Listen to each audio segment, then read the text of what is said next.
Okay, so what we're doing here is we're looking at varying crank length in terms of the power a cyclist can put out for 20 minutes in an aerodynamic time trial position.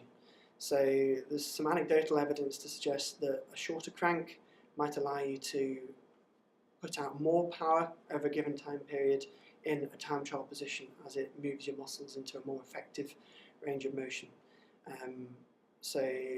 Although there hasn't been any research to actually show this, so what we're doing here is we're going to get a cyclist going flat out for 20 minutes with one length of crank, and then we're going to get them doing the same test a week after, a few days after, with either shorter or longer crank, and see what impact that has on their power output.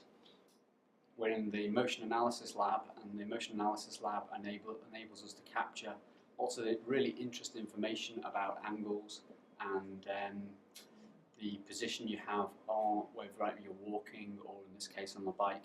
So the research that I'm just getting involved in here is looking at how the crank length affects both your position on a bike and the actual power output you can produce.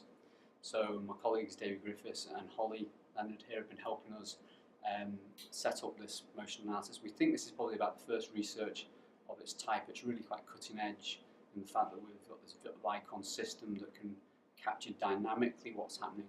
Most of the studies previously have only really looked at things in a sort of one-off position. You can measure angles, but actually seeing what happens dynamically really changes things.